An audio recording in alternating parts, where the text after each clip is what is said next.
Hello दोस्तों, कैसे हैं आप सब लोग। आशा करती हूँ आप सभी लोग एकदम मस्त होंगे, बिल्कुल हेल्दी होंगे, बढ़िया होंगे।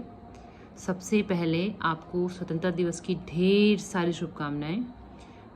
कल वीडियो नहीं बना पाई, सोचा था कि मैं बनाऊंगी कल के दिन आपके साथ अपनी खुशियाँ शेयर करूंगी, अपनी जर्नी शेयर करूंगी, लेकिन कुछ बिजी स्केड्यूल की वजह से शेयर नहीं कर पाई। एक तो कल सोसाइटी में इंडिपेंडेंस डे का प्रोग्राम चल रहा था, बच्चों ने पार्टिसिपेट किया था, मेरी बेटी ने पार्टिसिपेट किया था, तो उस वजह से काफ़ी बिजी हो गई थी। इसलिए आज टाइम निकाल के आप सब लोगों के साथ अपनी जर्नी शेयर करना चाह रही हूँ।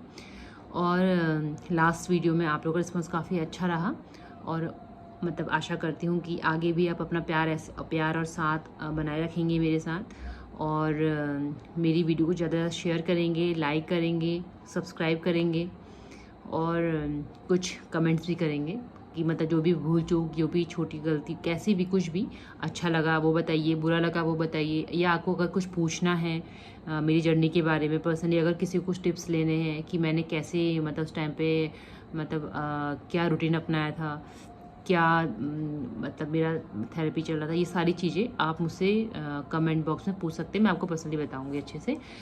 और बाकी आज की वीडियो शुरू करते हैं। जो जैसे कि मैंने बोला था कि लास्ट वीडियो में कैसे हम अल्मोड़ा से हल्द्वानी पहुंचे थे, और हल्द्वानी मेरा टेस्ट होने के बाद फिर उन्होंने हमें क्या सजेस्ट किया था, तो आज थोड़ा उसी के बारे में आपको अच्छे से बताऊंगी कि कैसे क्या हुआ था। तो हम जिस दिन अल्मोड़े में हमको बताया गया कि आपके टेस्ट में कुछ एबनॉर्मलिटी है, उसके लिए आपको होल एब्डोमेन एमआरआई कराना पड़ेगा। तो उसके लिए हम उसके दूसरे दिन अर्ली मॉर्निंग 6 o'clock पे हम हल्द्वानी के लिए निकल गए थे। तो फिर जो हमारी अपॉइंटमेंट थी वो थी 9 बजे की, तो हमें 9 बजे पहुंचना था। और उस दिन भगवान की कृपा से अच्छे से हमें कोई ट्रैफिक नहीं मिला और हम टाइम पे अच्छे से पहुंच गए बिना किसी परेशानी के। फिर मेरा टेस्ट स्टार्ट हुआ। उसके लिए मुझे सबसे पहले कम से कम 6 से 8 घंटे की फास्टिंग करनी थी, और खाना नहीं खाना था। अगर हम खाना खा के टेस्ट करवाएंगे तो टेस्ट क्लियर नहीं होता है, उसमें सही रिपोर्ट नहीं आती है जो भी है। तो फिर उसके लिए हमने मैं रूम पे एंटर हुई, तो उसमें एक बड़ा सा बेड होता है, जो एमआरआई की जो मशीन थी, काफ़ी एक लंबा सा बेड होता है, उसमें आपको लेटना होता है। फिर उसके ऊपर ऐसे कवर होता है, कुछ गोल सा कवर होता है, और फिर उसी में जो रेडियो एक्टिव रेज होते हैं उसके थ्रू आपका बॉडी का पूरा स्कैन होता है। उससे पता चलता है कि आपकी बॉडी में कुछ क्या एबनॉर्मलिटी है, कहाँ पे क्या प्रॉब्लम है, ये सारी चीज़ें पता चल जाती हैं। तो फिर मेरा हुआ। तो फिर एक बार मेरा कंप्लीट हुआ, तो उसके बाद उन्होंने मुझसे बोला कि आप फिर से आइएगा, आपका दोबारा करना है, कुछ रह रहा है। तो ठीक है, मैंने कहा ठीक है। लेकिन मेरे हस्बैंड थोड़ा परेशान हो रहे थे कि आखिर दोबारा क्यों बुलाया, और को तो नहीं बुलाया था। तो फिर ठीक रहा, दोबारा भी हुआ। तो फिर उन्होंने बोला कि अब जो जो आपका टेस्ट हुआ है, इसकी रिपोर्ट आएगी आपकी 4 से 5 के बीच में, शाम को 4 से 5 बजे के बीच में। तो हमने कहा ठीक है। तो फिर हम घर चले गए। वहीं हल्द्वानी में मेरी दीदी रहती है, मेरे हस्बैंड की बड़ी दीदी रहती है, सुनीता दी। तो हम उनके यहाँ गए। तो फिर हमने खाना पीना खाया आराम से। फिर जैसे ही 4 बजे तो फिर हम तुरंत हॉस्पिटल के निकले, ताकि हम रिपोर्ट कलेक्ट कर सकें, क्योंकि हमें अल्मोड़ा को ट्रैवल करना था। तो हम गए, तो लेकिन उस टाइम पे हमारी रिपोर्ट नहीं आई थी। हालांकि कुछ लोग की रिपोर्ट आ चुकी थी, लेकिन हमारा कुछ पेंडिंग था बोल रहे थे। तो फिर हमने वेट किया। फिर 4 से 5 बज गए, 5 से 5:30 बज गए। फिर 5:30 बजे के टाइम पे हमारी रिपोर्ट आ गई। रिपोर्ट आने के बाद फिर इन्होंने ऐसी जो टेक्नीशियन था उससे पूछा कि कुछ दिक्कत तो नहीं है। उसने बोला थोड़ी बहुत दिक्कत तो है, 2 टाइप की दिक्कत है। एक गायनी, जो जिसके लिए मैंने टेस्ट करवाया था, जो मेरी क्लॉटिंग हो रही थी उससे रिलेटेड था। और दूसरा कह रहा था कि आपकी गॉल ब्लैडर में भी कुछ दिक्कत दिख रही है। अब लेकिन वो क्लियरली हम नहीं बता सकते, क्योंकि हम केवल टेक्नीशियन हैं, वो अच्छे से आपको बता सकते हैं डॉक्टर। या तो ऐसा करिए, आप अपने डॉक्टर से बात कर लीजिए, या फिर यहीं जो ब्रिजलाल जो हॉस्पिटल है यहाँ पे किसी सर्जन से कंसल्ट कर लीजिए।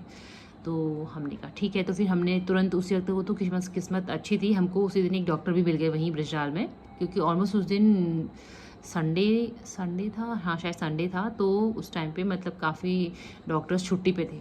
तो हमें एक डॉक्टर मिले, तो फिर हमने उनसे कंसल्ट किया। तो उन्होंने पहले तो बोला कि ठीक है, ऐसा कोई दिक्कत वाली बात नहीं है, लेकिन जब मैंने रिपोर्ट देखी तो वो थोड़ा मतलब एकदम से शांत हो गए।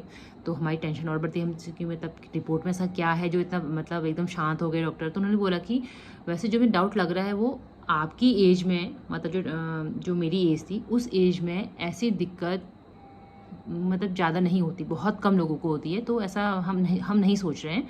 लेकिन फिर भी आपके उसमें जो प्रॉब्लम दिख रही है गॉल ब्लैडर के पास, आप मतलब उसमें कुछ ट्यूमर सेल्स दिख रहे हैं, उसका उन्होंने हमसे बोला कि उसको मैं ऑपरेट तो कर सकता हूँ, लेकिन अगर उसमें हमें ऑन्को जो डिपार्टमेंट है उसकी अगर मतलब ज़रूरत पड़ी, रिक्वायरमेंट होगी तो वो डिपार्टमेंट हमारे हॉस्पिटल में नहीं है, आपको उसके लिए दिल्ली ही जाना पड़ेगा।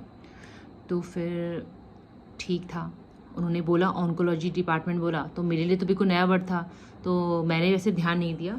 मैंने कहा अच्छा होगा कुछ किडनी से रिलेटेड कुछ होगा, तो मैं बिल्कुल लाइटली ले रही थी। लेकिन मेरे हस्बैंड को उस डिपार्टमेंट के बारे में पता था, तो वो थोड़ा परेशान हो गए थे। तो लेकिन उन्होंने मुझसे कुछ डिस्कस नहीं किया। ठीक है, मैंने कहा अरे कुछ परेशानी की बात थोड़ी ना है, बस किडनी से रिलेटेड कुछ बात होगी तो बस हो गया, उसका डॉक्टर बस हमें बता देगा, दवाइयाँ से हमारा ठीक हो जाएगा।